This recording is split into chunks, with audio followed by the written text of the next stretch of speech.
Vermont DEC Ecosystem Restoration Program Grant Application Training.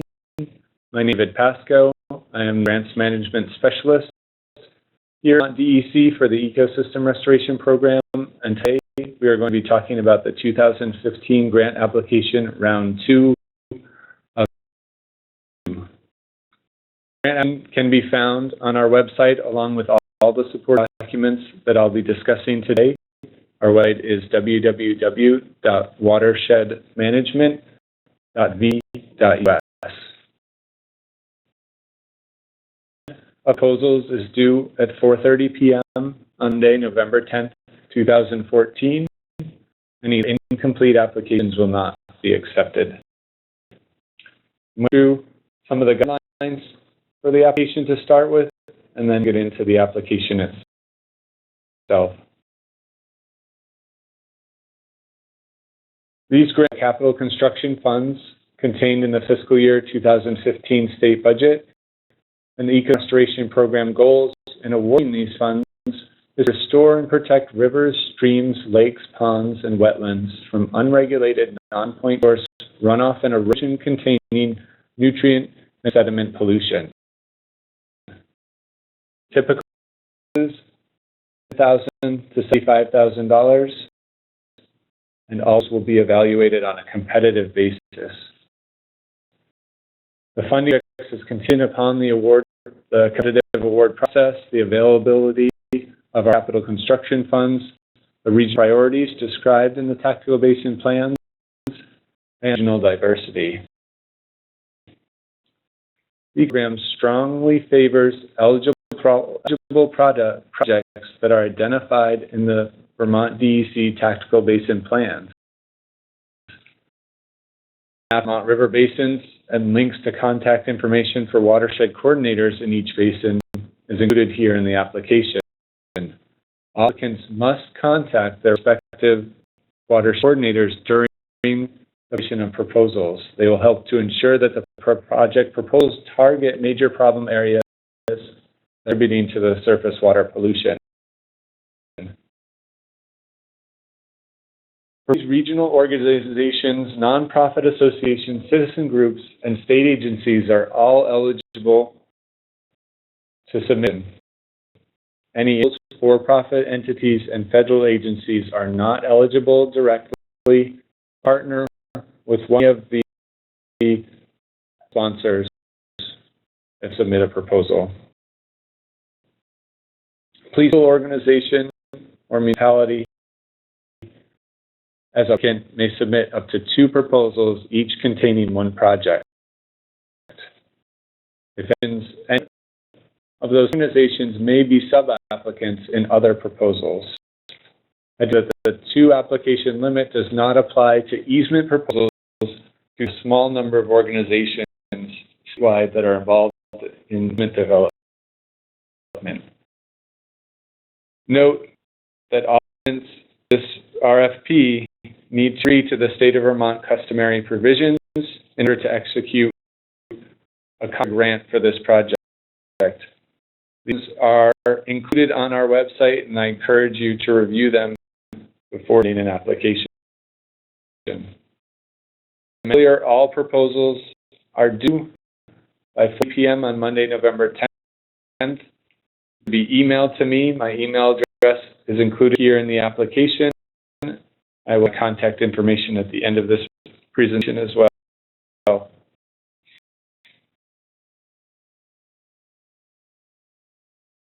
I'm now itself. This is a document that you can get from our website. For document, you will see red text. Anywhere there is red text is a spot where we expect you to include an answer. As you hover over the red text, you will see a gray box. And with it too, and type in your answer to the question. To start, we ask for your project title, your location, both the town and the county, the watershed in which project is located from the drop-down list. If your is in more than one basin, you may say basins, and I urge you to describe in more detail what those basins are in the description of your project later on. Choose project categories. You're asking to ensure that you have contacted your watershed coordinator and have a link in the correct watershed coordinator to contact. Categories with this grant round, feasibility, scoping, and design will be with about 15% of the grant funds. Percent of the grant funds that we have available will be targeted towards implementation projects. 15% of the grant funds will be towards easements projects. Section is asking for basic applicant information, your organization address, and program contacts. Map with the location of the project, and this is as an additional attachment in the email sent to me with the application. Solicitation, and the amount of funding that you're requesting from the Ecosystem Restoration Program. The amount that you are requesting matches the budget amounts that you put in later in the application process.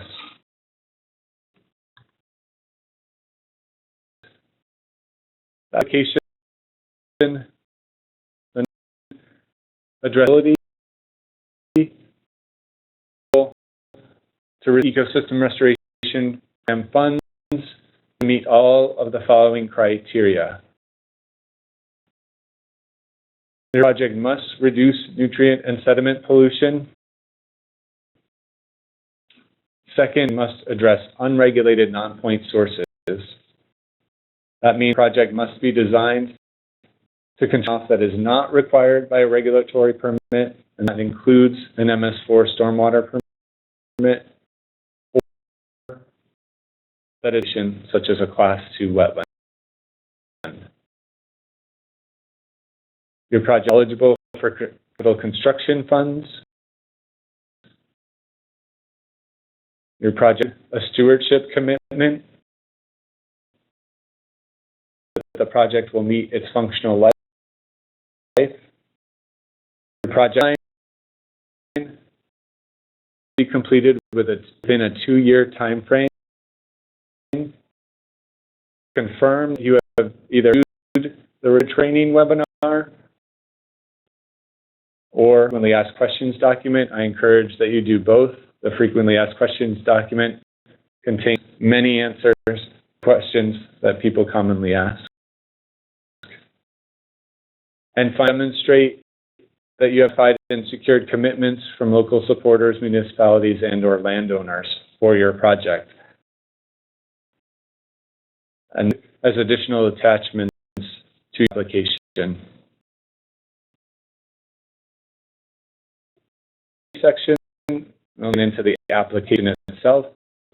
In the addition, this is a part in the review committee will be ranking the application. The first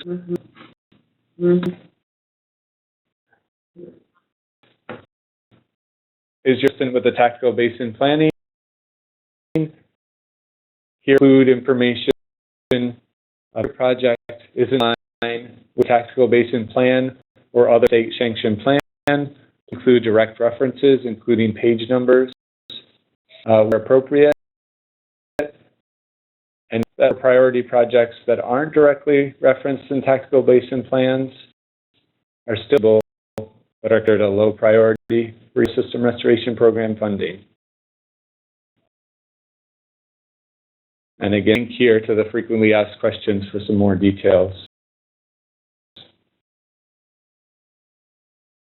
Number 2 is a description. So a description of your project, threats or issues that are being addressed, as well as detail on the location of the project. Number 3, water quality benefits of the project. It will improve water quality, why work is necessary, and how it meets the goals of restoring and protecting rivers, streams, lakes, ponds, and wetlands from related non-point source runoff and erosion-containing nutrient and sediment pollution. Section I'd like you to describe in more detail about project stewardship commitment and be sure to the entity that we're responsible for carrying out the agreement. Section Act 110, Flood Resilience and Clean Water Credit. So projects that have taken the step for a river corridor floodplain and/or protection bylaws to reduce flood hazards will be eligible for up to 10 points. We have a list of municipalities that are eligible for this credit.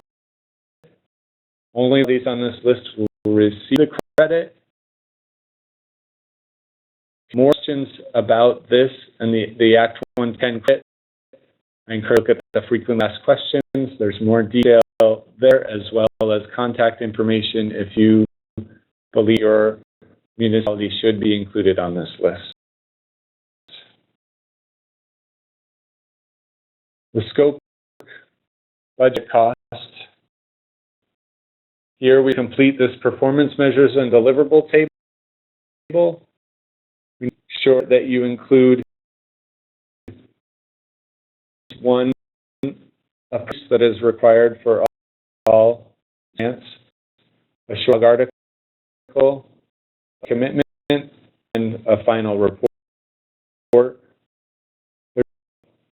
To the Ecosystem Restoration Performance Standards. This is a new document that we have created to help provide guidance for applicants in drafting their performance measures. I'm going to show that document to you now.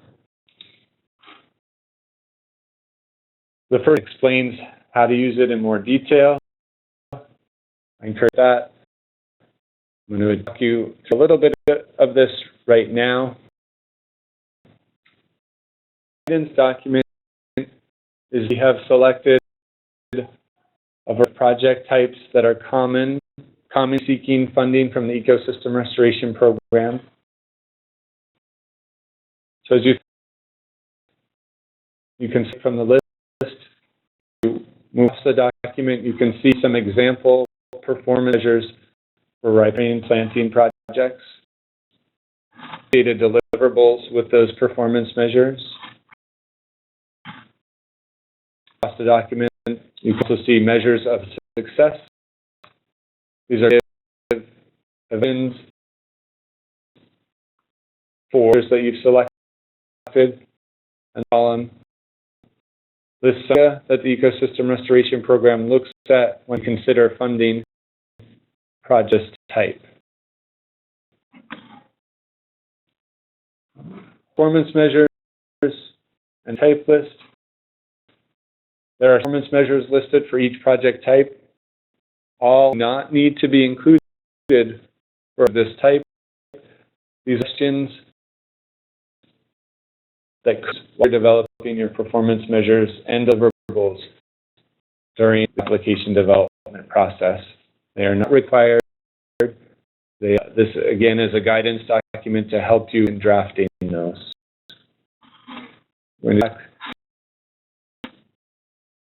Now, I encourage you to use that guidance document when you're developing this table.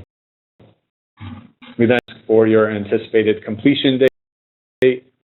That this may change the granting of the funds. This budget by federal. We're asking your request in this total should the request funds and that will be subject any funds that are considering to be matched, and then project budget. So we look at items that we'd like to be itemized out. We have personnel, so this incurs any labor costs that are going to be directly charged by your organization that's associated with those labor costs. Any your project, any equipment will be purchased, supplies, any contracted work. And we encourage you to attach additional detail in these subcontracts amount or in the budget narrative. For any construction contracts, and they encourage you to provide the detail behind these line items. Other expenses, and then your act.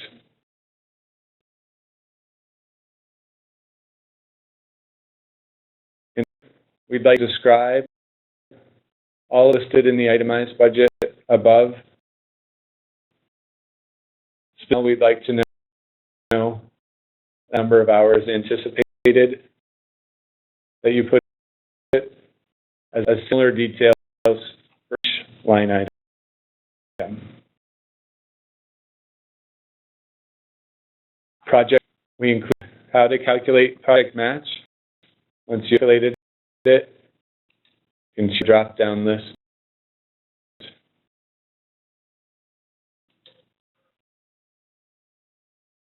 And the final part of the application is the past your prior experience with implementing similar projects in the past 5 years.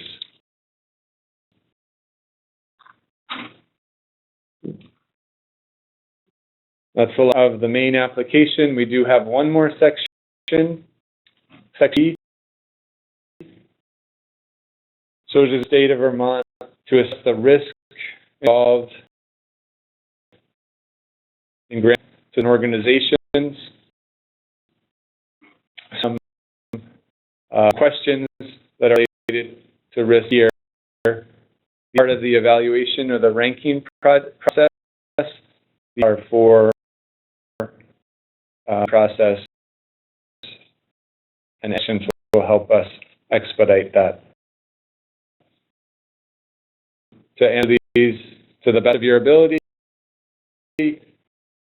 applicable to organization, please enter NA on that line. So we have read the question and have answered it. And that complete. Once you have all the answers, you may document and then email it to me. Any